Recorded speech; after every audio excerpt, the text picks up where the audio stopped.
En tu iglesia no sentí nada, me dijo una vez una mujer que había empezado a congregar en nuestra iglesia hace ya un tiempo. Yo soy una iglesia cristiana, una iglesia evangélica, pentecostal. Yo en ese momento le respondí algo como: uno no va a la iglesia a sentir, o sea, va a la iglesia a adorar a Dios y sentimos a Dios desde nuestra casa, o sea, la presencia de Dios tiene que llegar con nosotros, no es que tenemos que ir y recibir una presencia a la que no estamos acostumbrados. La pregunta no me molestó para nada, pero sí me dejó pensando muchísimo, y es que hay una especie como de cosa mística o de misticismo que se empezó a crear dentro de la iglesia evangélica.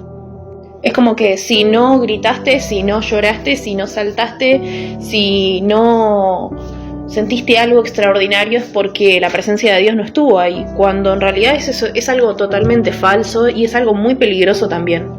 Es como que se devalúa la prédica racional y se devalúa el entender la palabra de forma racional. Es más, si viene un predicador a tu iglesia y habla cosas y lo llegas a poner en dudas, lo más probable es que la mayoría te diga de que eso no está bien, que estás juzgando, cuando en realidad tenemos el ejemplo de los hermanos en Berea, cuando Pablo fue a predicarles y ellos tomaron las escrituras y vieron y corroboraron que todo lo que estaba diciendo estaba en la palabra, y es algo que ahora no pasa. Entonces vuelvo a lo que me dijeron: en tu iglesia no sentí nada. Ahora, ¿cómo puedo yo saber si estoy en una iglesia que es bíblicamente aprobada? Y hay muchos parámetros para saberlo.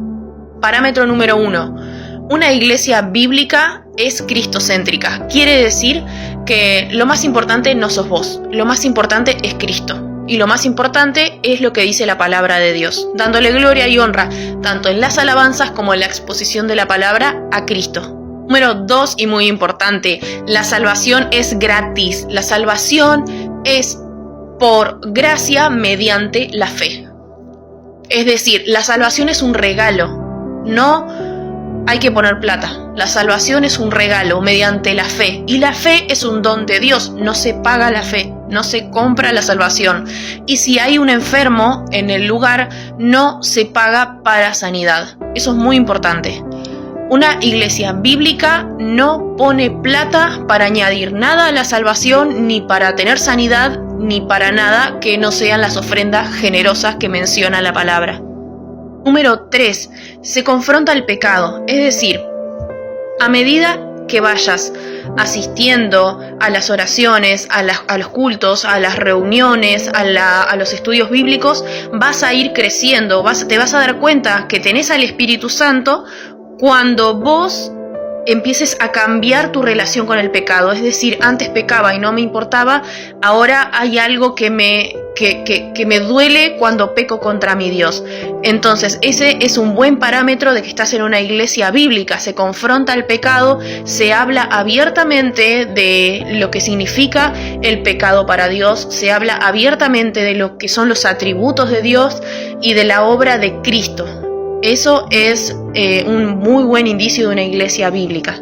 Entonces, si ves que es una iglesia bíblica a la que estás yendo, pero vos no estás sintiendo nada, si no estás sintiendo la presencia de Dios en tu vida, te invito a que revises cómo está tu oración, cómo está tu ayuno y cómo está tu estudio de la palabra, es decir, cómo está tu intimidad con Dios.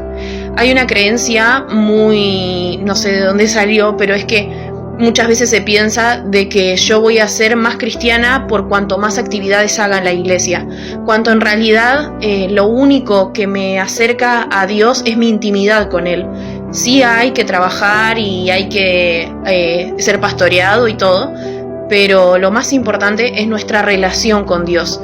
Nosotros vamos a sentir y vamos a discernir la voz de Dios en la medida en la que vayamos entrando en esa comunión, en tu habitación, solo vos y el Señor y nadie más. Nos vemos en la próxima reflexión.